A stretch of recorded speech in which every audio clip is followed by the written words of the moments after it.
जय हिंद साथी। आज हम बात करने वाले हैं प्रधानमंत्री आवास के बारे में। उसकी लिस्ट आ चुकी है और पैसा भी जून में जारी होने वाला है और कौन कौन लोग इसके पात्र होंगे। और हमारे पीछे आप तस्वीर देख सकते हो। पीएम आवास 20 राज्यों में लिस्ट जारी। 20 जून की ताजा घोषणा, इनका पैसा खाते में आया। वो कौन से ऐसे लोग हैं जिनका पैसा खाते में जून में आएगा, वो कौन से ऐसे लोग हैं जिनका पैसा जुलाई में आएगा। और आप भी अगर प्रधानमंत्री आवास योजना का लाभ लेना चाहते हो तो आप किस प्रकार से फॉर्म भर सकते हो और उस लिस्ट में अपना नाम कैसे चेक कर सकते हो, आज मैं आपको इस वीडियो में सरल भाषा में आसानी से समझाने वाला हूं। तो यहां पर शुरुआत करते हैं बिना किसी देरी के। देख सकते हो आप, प्रधानमंत्री आवास योजना 2026 जून जुलाई में किन लोगों के खाते में आएगा पैसा। नई सूची, पहली किस्त और दूसरी किस्त की पूरी जानकारी आज मैं आपको यहां पर देने वाला हूं।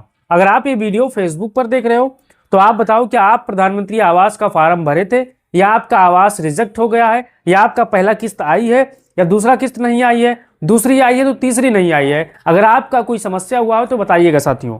अब यहाँ पर चलिए, प्रधानमंत्री आवास योजना में क्या बड़ा अपडेट है, ये पहले अपडेट आप जान लीजिए, उसके बाद आगे चलते हैं। देखिए, प्रधानमंत्री आवास योजना ग्रामीण PMAYGG के तहत नए पात्र परिवारों को जोड़ने के लिए आवास प्लस सर्वे और पात्रता सत्यापन का काम राज्यों में जारी है।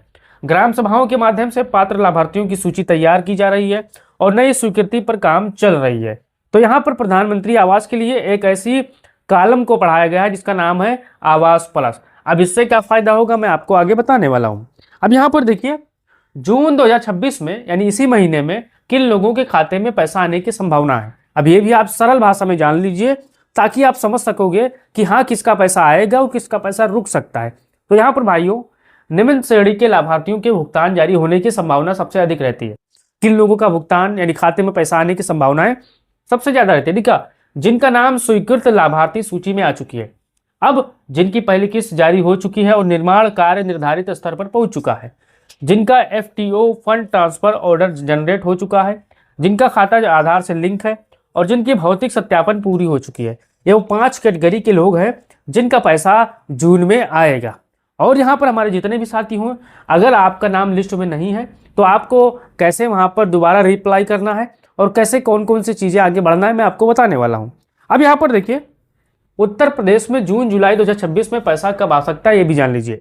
बहुत लोगों का मानना है कि पैसा कब तक आएगा, जून में आएगा, जुलाई में आएगा या बाद में आएगा। तो यहाँ पर आप देखिए, आवास योजना की किस्तों के लिए एक निश्चित राष्ट्रीय तारीख नहीं घोषित है। मैं आपको पहले ही एक वीडियो बताया था कि आवास के लिए एक ही दिन, एक ही तारीख मुकर्रर नहीं है कि फलाने दिन आपका पैसा खाते में आएगा। इसमें यह होता है जिनकी लिस्ट तैयार हो चुकी है, जिनका नाम तैयार हो चुका है, जिनका कागज अपडेट हो चुका है, जिनका कागज सही है, जो आवास के पात्र हैं, अगर उनका फाइल आगे बढ़ा है, उनके फाइल पर काम हुआ है, स्वीकृति हो, तो उनका खाता पैसे में आ जाएगा, यानी पैसा उनका खाते में आ जाएगा। तो यहाँ पर देखिए, जून और जुलाई में निम्न परिस्थितियों में भुगतान जारी हो सकते हैं। नई सूची, स्वीकृति वाले सूची लाभार्थियों को पैसा आ सकता है। निर्माण प्रगति पूरी करने वाले लाभार्थियों को आ सकता है। लंबित पहली या दूसरी किस्त वाले लाभार्थियों का खाते में पैसा आ सकता है। सत्यापन पूरा कर चुके परिवार का भी पैसा आ सकता है। और ये 100% वो 5-4 लोग हैं जिनके खाते में मजबूती के साथ पैसा आ सकता है। अब देखिए, जिलेवार भुगतान अलग अलग तिथियों में होता है, इसलिए पंचायत सचिव, ग्राम विकास अधिकारी, PMOY पोर्टल पर नियमित स्थिति आपको जांचना पड़ेगा और यहाँ पर जानकारी आपको लेते रहना। अब देखिए, पहली किस्त कब मिलती है। अब बहुत लोगों का सवाल है कि हमने फार्म भी भरा, पहली किस्त नहीं आई है। तो यहाँ पर देखिए, उनके लिए है पहली किस्त तब जारी होती है आवेदन आपकी स्वीकृति हो जाए, कन्फर्म हो जाए। अब लाभार्थी का नाम अंतिम सूची में आ जाए, बैंक खाता आधार सत्यापन पूरा हो जाए, इसके बाद पहली किस्त सीधे DPT के माध्यम से आपके खाते में भेजी जाती है। अब जितना रुपए बनता है आपके खाते में भेजी जाती है। अब यहाँ पर देखिए, दूसरी किस्त कब मिलती है। दूसरी किस्त तब जारी होती है जब घर का निर्माण निर्धारित स्तर पर पहुंच जाए। अब बहुत से लोगों का कहना है कि मेरा तो पहला किस्त आ गया है भैया, लेकिन दूसरी किस्त नहीं आई है। तो वो देख लीजिए, घर का निर्माण निर्धारित स्तर तक पहुंच जाए, यानी सरकार जो नियम बना रखा है, अगर वहां तक आपका पहुंचा है तो आपका दूसरी किस्त भी आ जाएगा। अधिकारियों द्वारा जियो टैगिंग और निरीक्षण पूरा किया जाए, यानी अधिकारी आपके घर की जांच करेंगे कि जो मानक है वहां तक आपका घर बना हुआ है, तभी आपका पैसा आपके खाते में दूसरा किस्त आएगा। निर्माण की प्रगति रिपोर्ट अपलोड हो जाए, सत्यापन के बाद अगली किस्त खाते में आ जाए। अगर यहाँ पर अगर आपका निर्माण कार्य नहीं पूरा है नियम के मुताबिक, जियो टैगिंग नहीं हुई है, निरीक्षण नहीं हुआ है, तो आपके खाते में पैसा नहीं आएगा। इस चीज़ को आपको समझना है। अब यहाँ पर देखिए नई लाभार्थी सूची कैसे तैयार होती है जान लीजिए। जो आवास की सूची होती है तैयार कैसी होती है, मैं आपको 3 चरण में बता रहा हूँ। देखिए पहला चरण होता है गांव में आवासहीन और कच्चे मकान वाले परिवारों का सर्वे किया जाता है। अब देखिए दूसरा चरण होता है सत्यापन का, ग्राम पंचायत संबंधित अधिकारी पात्रता की जांच करते हैं।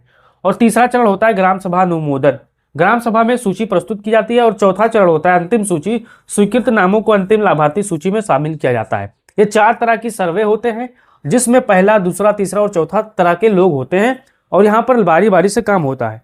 अब देखिए स्वीकृत नामों को अंतिम लाभार्थी सूची में शामिल यहाँ पर कैसे किया जाता है। लेकिन आप अपना नाम सूची में कैसे आप देख सकते हैं ये भी जान लीजिए। देखिए आपको जाना क्या है, आधिकारिक PMOIG पोर्टल पर आपको जाना है और वहाँ पर बेनिफिशियरी डिटेल्स खोलना है।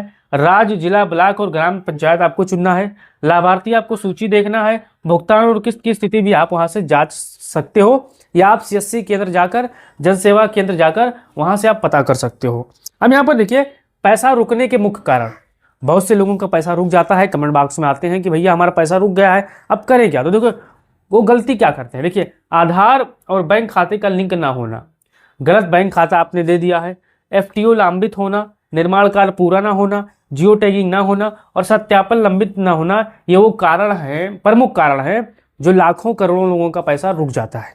अब यहाँ पर देखिए लाभार्थियों के लिए जरूरी सलाह क्या है। अगर आप प्रधानमंत्री आवास का लाभ लेना चाहते हो तो आपको क्या करना है और कैसे बचना है। बैंक को आपका आधार कार्ड लिंक रखना है, खाता, मोबाइल नंबर आपको अपडेट रखना है और निर्माण कार्य समय पर पूरा करना है। ग्राम पंचायत में अपना नाम अवश्य जांचें। PMOI पोर्टल पर समय समय पर भुगतान की स्थिति आपको देखते रहना है और आपका बैंक खाता भी चेक करना रहना है ताकि पता चले कि आपका पैसा आपके खाते में आ गया। तो मैं आपको ये जो सरल भाषा में जानकारी दी है, जानकारी आपको अगर अच्छी लगी तो पेज को फॉलो कर लीजिएगा ताकि ऐसे ही खबर, ऐसी जानकारी आपको सबसे पहले यहाँ पर मिले। तो जय हिंद।